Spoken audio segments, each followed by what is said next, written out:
오늘 저에게 주신 하나님의 말씀은 이사야서 63장 7절에서 9절 그리고 마태복음 2장 13절에서 23절 말씀입니다. 먼저 이사야서 말씀 제가 봉독하도록 하겠습니다.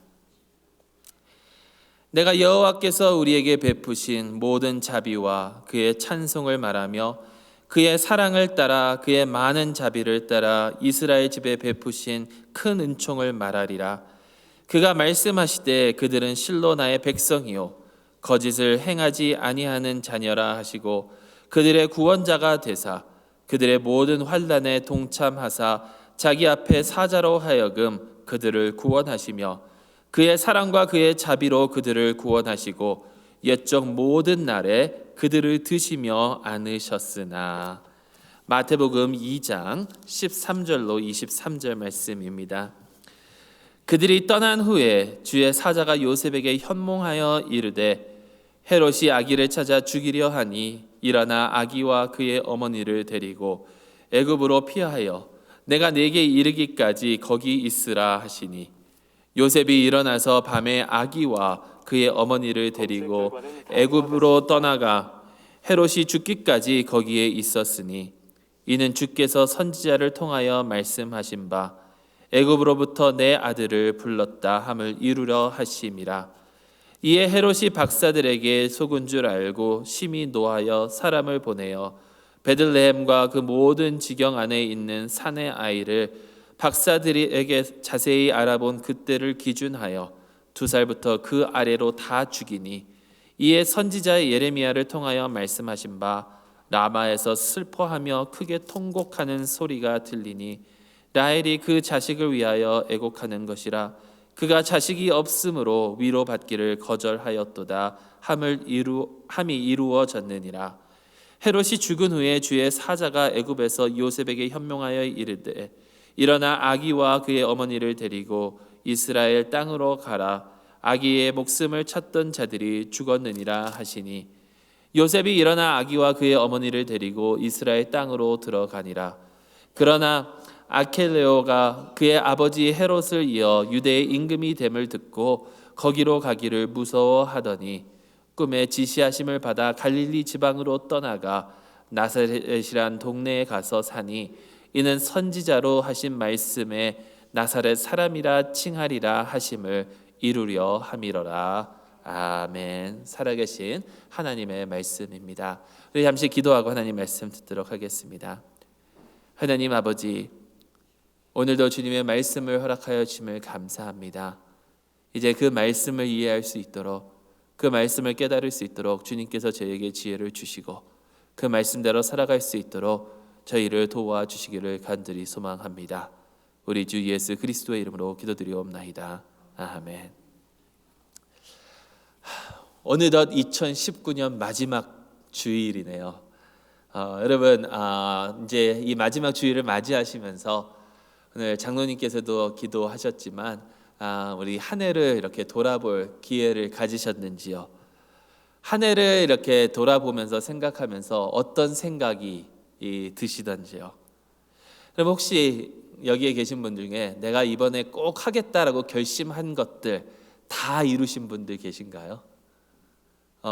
특히 이제 저희가 1년 한 해를 시작하면서 성경 일독 같이 하기로 결심해서 나아갔는데 제가 아는 바로는 한 5분에서 6분 일독 하셨더라고요. 물론 일독 이상 하신 분도 계신 걸로 알고 있습니다. 이렇게 하려고 하면 중간쯤에 이렇게 꼭 무너지게 되는 게 사람의 모습인 것 같아요. 그래서 성취감이 중요하다라고 이렇게 사람들이 이야기를 합니다. 성취감을 어떤 것을 성취하게 되면 거기서 이제 원동력을 받아서 더 이렇게 하게 되니까 새해가 되면 항상 사람들이 다짐하는 것들이 있죠. 그 중에 대표적인 게 금년에는 몇 파운드 이상 살을 빼겠다. 그거를 잘 이루려면 어떤 분이 그런 얘기를 하시더라고요. 예를 들어서 20파운드 빼겠다. 그러면 20파운드 절대 못 뺀대요. 앞으로 한 달 동안 2파운드만 빼겠다. 그래서 2파운드를 빼고 나면 그것 때문에 이제 성취감이 딱 올라가가지고 그 다음에 이렇게 가게 되고, 결국에 이거는 뭐냐면 어떠한 그 결정을 해서 이렇게 결단을 해서 나아가는 것보다 습관을 들이는 게 중요하다라는 겁니다. 습관을 들이는 게. 여러분, 근데 습관은요, 연습을 하면 계속해서 노력할 때 오는 거거든요. 근데 계속해서 그 노력하는 걸 지탱하려면 어떠한 성취감이 있어야 된다라는 거예요. 그래서 성경 일독하는 것도 사실 이렇게 어느 때까지 내가 이것을 하겠다 계속해서 조금씩 해 나아가면 쉽게 할 수 있는 것이란 생각을 합니다. 여러분, 어떤 생각을 또 하시나요? 금년이 좋았다라고 생각하시는 분 계신가요? 내가 정말 금년에는 이루고자 하는 거 이뤘고, 내가 더욱더 성장했고, 더욱더 성숙해졌고, 신앙뿐만이 아니라 나의 삶 전체가 더욱더 만족스러운 삶으로 변했다라고 생각하시는 분 얼마나 계신가요? 혹은 금년에는 참 힘들었다, 너무나도 부족했던 해고, 너무도 어려웠던 해고. 여러분, 가만히 생각을 해보면 대부분의 사람들이 금년 참 좋았다라고 하기보다는 금년 참 힘들었다라고 말할 것 같습니다. 여러분, 매년 이야기하지만 다사다난했던 한 해 아니었나요? 다사다난, 여러 가지 일이 참 많고 힘들었던 그런 한 해. 참 그런 것 같습니다. 이번 한 해도 돌아보면 별의별 사건들이 우리 가운데 일어났던 것들을 봅니다. 그런데 그 와중에서도 우리가 신앙의 눈으로 지난 한 해를 바라보면 여러분, 감사할 수밖에 없는 이유가 나옵니다. 그게 뭐냐면 하나님께서 그 다사다난했던 그 한 해 동안 신실하셨기 때문이다라는 거예요. 우리가 아무리 어렵고 힘든 일들을 겪었다 하더라도 하나님께서는 신실하게 우리를 이끌어 주셨습니다. 여러분, 그렇지 않습니까? 우리가 정말 솔직해지면 하나님께서 함께하여 주시지 않았더라면 이번 한 해 어떻게 버티고 어떻게 살아왔을까요? 여러분, 그렇기 때문에 우리는 늘 우리를 신실하게 대해주시는 하나님의 사랑과 은혜에 감사해야 될 줄로 믿습니다. 여러 가지 그런 상황 속에서 어려움과 환난이 있는 그 가운데에서 하나님께서 신실하심을 보여주시는데, 여러분, 오늘 말씀도 그 하나님의 신실하심을 증거하고 있는 그러한 내용을 담고 있습니다.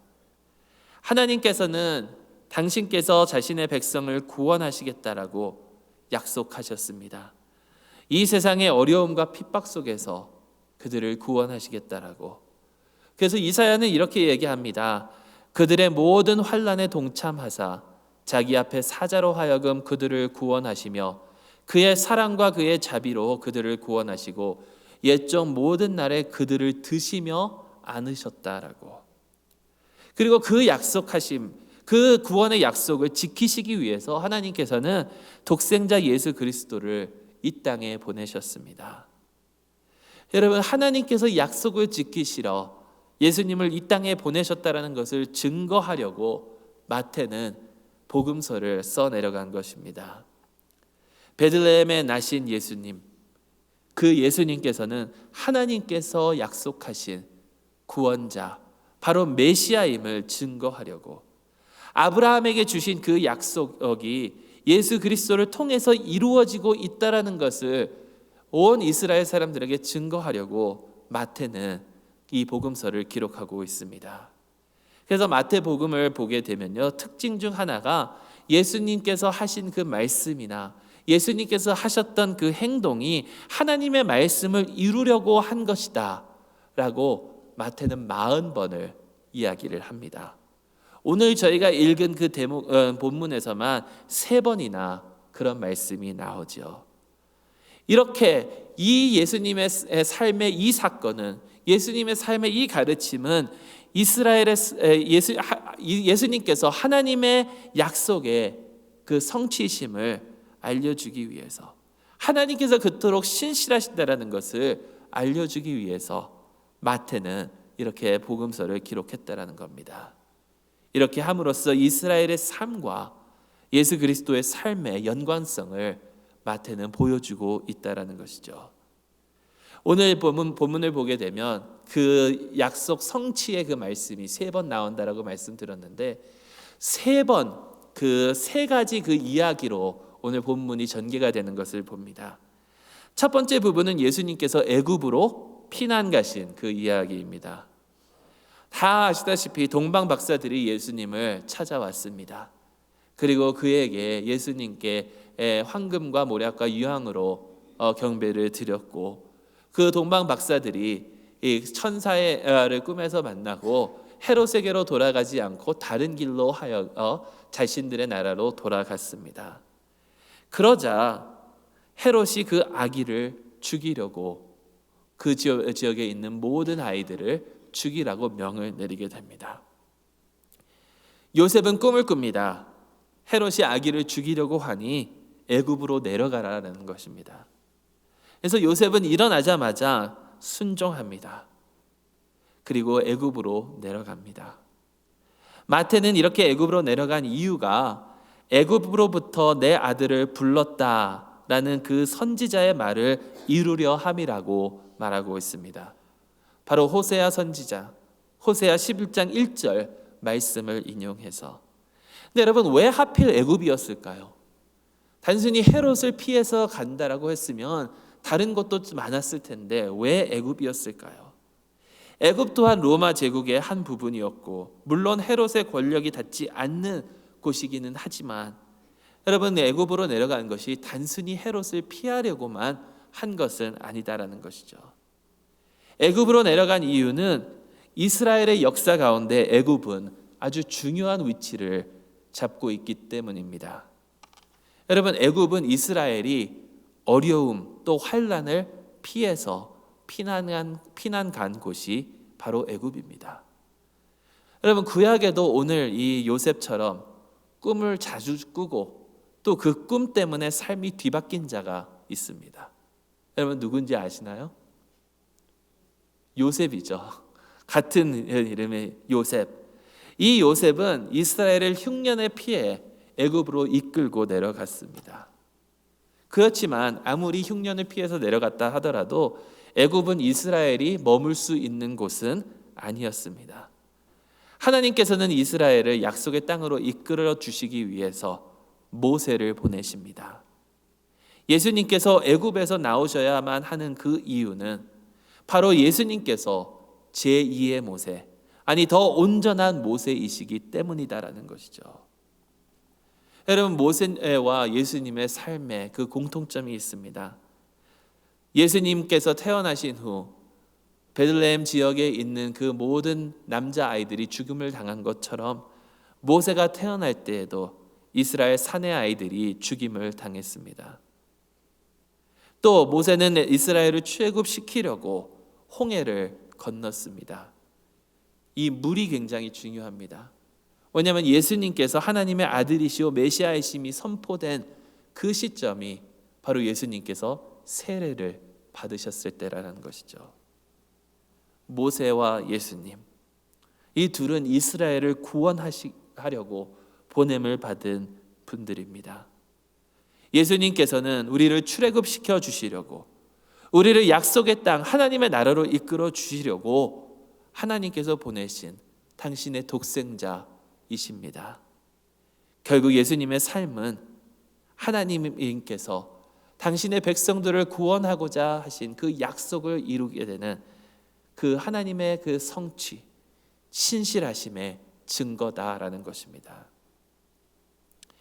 오늘 이야기의 두 번째 부분은 헤롯이 아기들을 몰살시킨 이야기입니다. 여러분 이 이야기는 매우 어려운 이야기입니다. 도대체 왜 이러한 비극이 일어나야만 했는지, 왜 비극이 일어나야 했는지 마태는 말하고 있지는 않습니다. 단 이 비극은 이미 예언되어 있었던 사실이라는 것을 증거하고 있죠. 예레미야서 31장 15절 말씀에 라마에서 슬퍼하며 크게 통곡하는 소리가 들리니 라헬이 그 자식을 위하여 애곡하는 것이라 그가 자식이 없으므로 위로받기를 거절하였도다. 라헬이 자식, 즉 이스라엘을 위하여 그들이 없기 때문에 애곡한다라고 합니다. 그들은 포로 잡혀가고 있기 때문에 라마라는 곳은 바벨론으로 잡혀가는 자들이 구금되어 있었던 그러한 장소입니다. 이렇게 라헬이 그들이 그 포로로 잡혀가는 것 때문에 우는 것처럼 이 베들레헴 지역의 어미들도 자기 자식들이 죽임을 당해 울고 있다라고 하는 것이죠. 근데 여러분, 예레미야서 31장은 이러한 비극으로 끝나지는 않습니다. 이 비극 가운데 소망을 말하고 있습니다. 아까 제가 나눴던 그 은혜의 말씀, 바로 그 예레미야서 31장에 나오는 그 내용입니다. 하나님께서 새로운 언약을 세워주시고 하나님의 성을 다시 세우는 그 날이 온다라는 것을, 여러분, 그렇다고 해서 포로로 잡혀가는 자녀를 보고 있는 부모의 마음이나 헤롯으로 인하여 자식을 잃은 부모의 마음을 우리는 가볍게 넘기면 안 될 줄로 믿습니다. 여러분, 자녀는 가슴에 묻는다라고 하죠. 제가 목회를 하면서 비극으로 부모를 잃은 아이도 상담해 본 적이 있고, 또 자식을 잃은 부모님들도 봤습니다. 둘 다 슬프고 감당하기 어려운 일이지만 자식을 잃은 부모의 마음은 아무도 헤아릴 수가 없더라고요. 어떤 분이 그 아들이 그 어떠한 사고로 인해서 하나님 곁으로 먼저 갔는데, 평상시는 잘 신앙생활을 잘하는 것 같더라도 기일이 되면, 그 달이 되면 몇 주간 아무랑도 얘기하지 않고 완전히 절단된 그런 삶을 사시더라고요. 아무도 그런 마음을 위로할 수 없고 헤아릴 수는 없다라는 것입니다. 그런데 오늘 말씀이 우리에게 전하는 것은요, 이러한 어두움과 비극이 끝이 아니라는 것입니다. 하나님의 신실하심 때문에 거기에 소망이 있다라는 겁니다.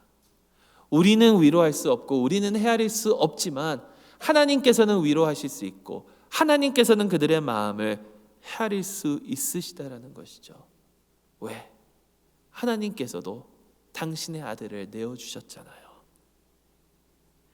이렇게 당신의 아들까지 내어주신 하나님, 당신의 그 약속을 지키시기 위하여 당신의 아들을 내어주신 그 하나님의 신실하심 때문에 우리는 그에게 믿음을 두고 나아갈 수 있다는 것입니다. 여러분, 이 세상에는 참 비극이 많습니다. 아까도 말씀드렸지만 참 다사다난했던 한 해. 여러분, 지금 오늘날 지구에 2,600만 명의 난민들이 그 위험에서 도망하여 떠돌고 있다는 것입니다. 예멘에서만 1,400만 명이 기아에 시달리고 있다고 합니다. 올해 2019년에만 미국에서 총기 사고로 사망한 사람들의 숫자가 3만 9천 명이 넘는다고 합니다. 오늘 새벽에만 벌써 2명이 죽었더라고요. 총기 사고로 미국에서. 구금되어 있는 이민자들의 아이들만 6만 9,550명. 여러분, 이것들은 몇 가지 예이지만 이 세상에 얼마나 많은 비극들이 존재하고 있습니까? 그리고 우리의 개개인의 삶은 어떤가요? 사건 사고로 가득한 우리의 삶, 사랑하는 가족들의 아픔 때문에 고통받고 있는 사람들. 얼마 전에 저랑 친한 그 필라델피아에 있는 어느 목사님께서 수술을 받으셨어요. 수술을 받으시고 그것 때문에 이제 문제가 생겨서, 수술 뒤에 문제가 생겨서 거의 사경을 한 3주 동안 헤매시다가 겨우 안정을 찾고 중환자실에 한 2달 동안 이렇게 누워 계신 분이 계십니다. 거짓 한 30년 넘게 중고등부 사역만 하신 그런 목사님이신데, 꽤 큰 교회에서 중고등부 사역만 하시다 보니까 그와 관련된 분들이 미국에 워낙 많더라고요. 정말 열심히 기도했습니다. 모든 사람들이. 그래서 다행히도 하나님께서 은혜를 주셔서 지금은 퇴원하셨는데, 여러분 그것 때문에 아파하는 사람들이 얼마나 많은지. 어제 저녁에는 또한 전에 있었던 교회의 중고등부 학생으로부터 문자가 왔더라고요. 할머니가 이제 수술을 받으셨는데 제대로 회복이 안 된다고. 그러면서 왠지 모르게 하나님께서 곧 데려가실 것 같다라는 그러한 메시지를 받았는데요. 여러분 얼마나 그 슬프고 어려운 일들을 우리는 감당하면서 살아가고 있습니까? 그것뿐인가요?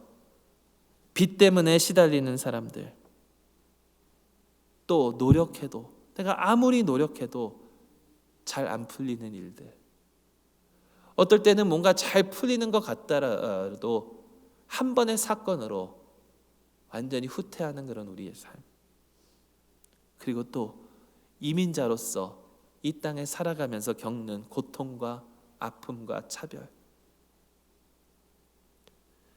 여러분 이러한 어려움 와중에서도, 이러한 고통 와중에서도 하나님을 믿을 수 있는 이유는 예수 그리스도를 통하여 하나님께서 당신의 신실하심을 저에게 보여주셨기 때문이다라는 거예요.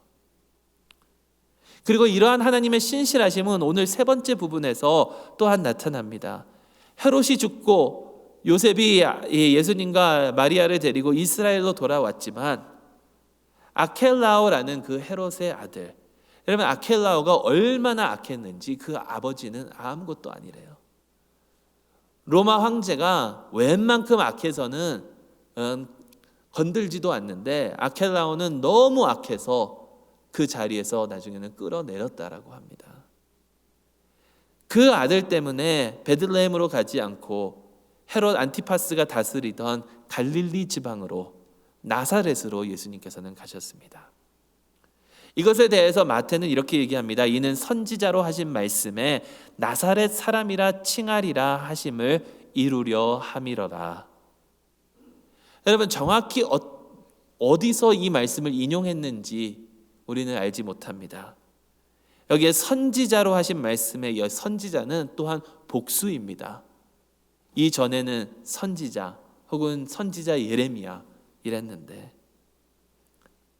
그래서 정확히 왜 이런 말씀을 마태가 인용했는지는 알지 못하지만 어떤 분들은 이 나사렛이 나시린과 그 언어가 같다라고 해서, 어원이 같다라고 해서 이 나시린이 예수님이 아닌가, 거룩한 사역을 위해서 구별된 그러한 자.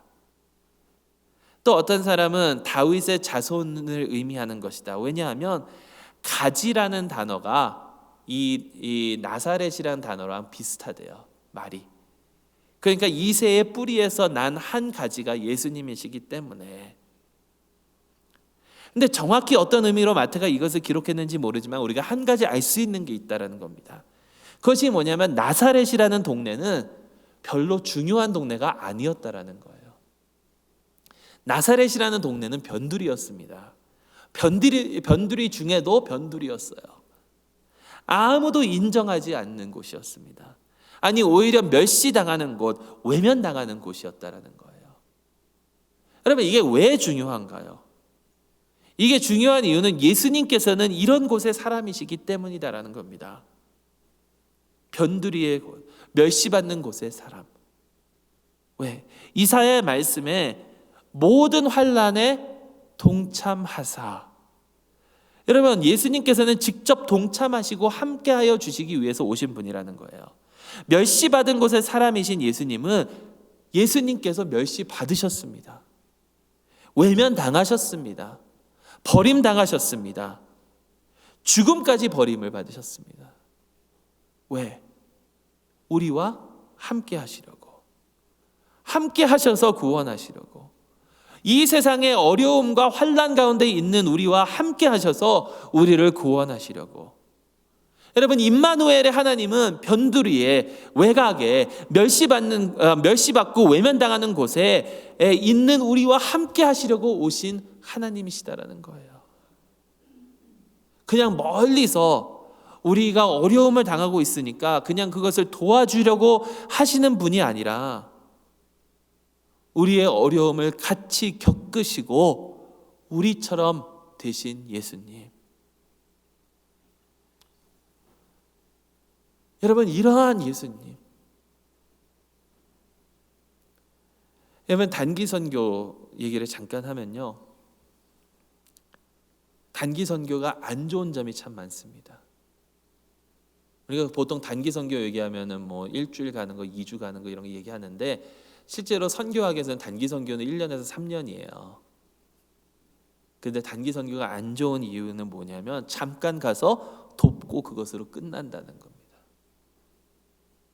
저 사람들은 도움을 받아야 되니까 가서 그냥 내가 도와주고 그것으로 끝이라는 거예요. 근데 여러분, 그 사람들이 다 알아요, 그렇게 온다라는 것을. 그래서 그 사람들도 자기들 이득 챙깁니다. 여기 오면 내가 말만 잘하면 뭔가를 얻을 수 있겠다. 여러분, 이러한 단기 선교는 사실 자기 만족입니다. 전에 있었던 그 교회에서 아이들을 이렇게 어디로 데리고 가면요, 아이들이 거기서 참 잘 섬겨요. 정말 어렵고 가난한 곳에 가서 참 잘 섬기는데, 그 선교지를 떠나자마자 하는 게 뭔지 압니까? 그 아이들이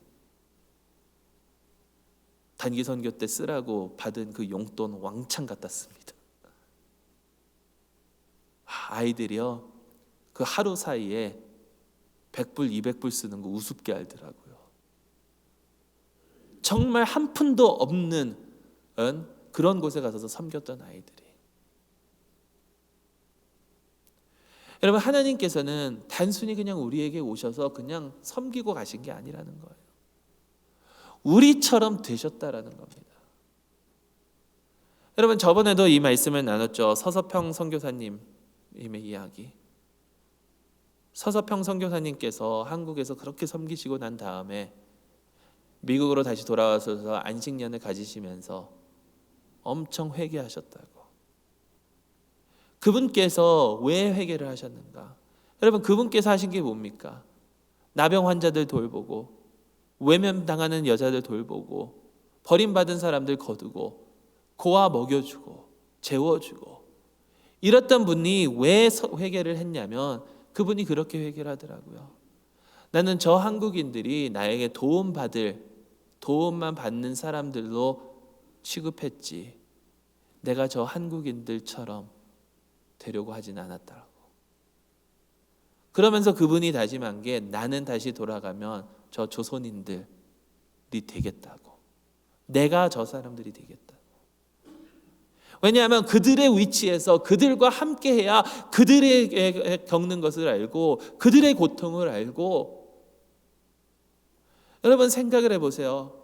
만약에 이 건물이 타고 있는데 저 밖에 있는 사람이 괜찮을 거야, 괜찮을 거야, 아무 위로 안 됩니다. 그런데 여기에 소방관이 들어와서 내 손을 꼭 잡고 괜찮을 거야 라고 하면 그거는 믿을 수 있다는 거예요. 근데 하나님께서는 그렇게 우리 가운데 오셨다는 겁니다. 예수님께서는 그렇게 우리 가운데 오셔서 우리의 삶의 그 어려운 가운데 우리를 안으시고 우리를 드시고 가셨다라는 거예요. 그렇게 되시기 위해서 인간의 모습으로, 가장 낮은 모습으로, 외면당하는 모습으로. 여러분, 우리는 이러한 하나님의 사랑과 신실하심을 믿고 의지하며 나아가야 될 줄로 믿습니다.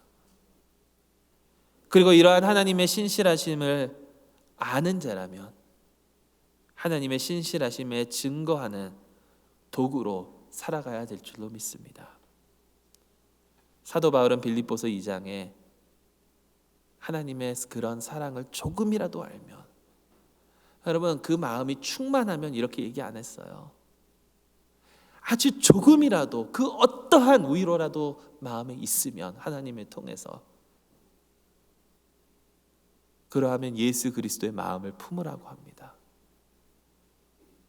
그 예수 그리스도의 마음, 하나님과 동등됨을 취할 것으로 여기지 않으시고 가장 낮은 곳으로 내려오신 우리 예수님, 나의 어려움과 핍박 가운데 예수님을 믿고 의지하여 구원을 받았다면 그 예수님의 마음을 가지고 그 예수님의 사랑을 이 세상에 나누며 살아가야 될 줄로 믿습니다. 내가 하나님의 신실하심을 전하는 그런 도구로 살아가는 저와 여러분들이 되시기를 주님의 이름으로 축원합니다. 2019년을 마무리하면서 2020년을 새롭게 시작하면서 오직 주님의 신실하심을 증거하는 우리 모두가 될 수 있기를 간절히 소망합니다. 기도하겠습니다. 사랑의 하나님 아버지, 참으로 감사드립니다.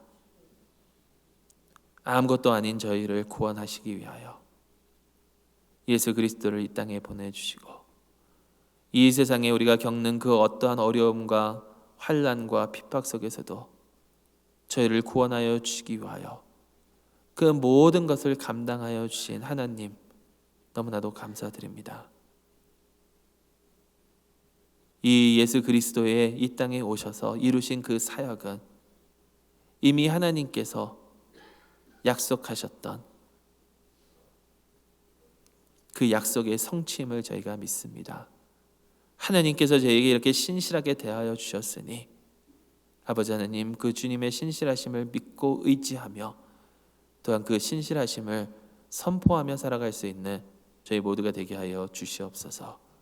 예수 그리스도의 이름으로 기도드리옵나이다. 아멘.